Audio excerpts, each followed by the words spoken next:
bạn chẳng trong nâng thực cả bằng hai ông pi rồi bịp cả pra nơi mà xin scan đại dương ai thực cả scan exam án chẳng được trong cái này trong video bịp scan bạn absent scan to bạn chẳng được trong cái này scan này nó cứ chỉ mua mà xin absent all đọc pra mà rồi haตัวmột tiết nơi trong cái này scanning sai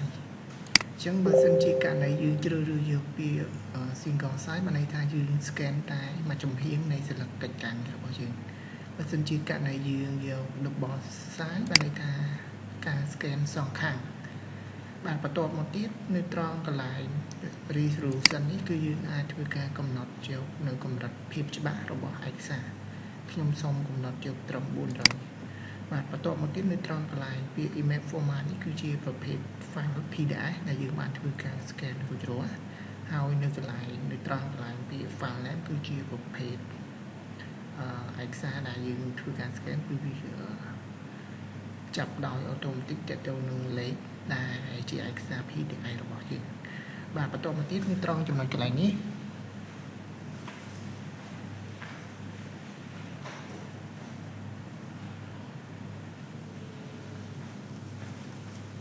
នៅត្រង់ចំណុចកន្លែងនេះគឺខ្ញុំបានធ្វើការដាក់ឯកសារចូលទៅក្នុងម៉ាស៊ីន scan រួចរាល់ហើយខ្ញុំនឹងធ្វើការជ្រើសរើសនៅពាក្យ scan បាទអញ្ចឹងគឺបានធ្វើការ scan ហើយដោយសារខ្ញុំបានជ្រើសរើសនៅ double size បានន័យថាឯកសារដែលខ្ញុំបានធ្វើការដាក់ scan គឺត្រូវបាន scan សងខាងបាទអញ្ចឹងនៅត្រង់កន្លែងនេះដែរនៅពេលដែលវាបានធ្វើការ scan នឹង load នៅឯកសារ PDF ដែលយើងបានធ្វើការ scan បាទអញ្ចឹងគឺយើងត្រូវធ្វើការរងចាំ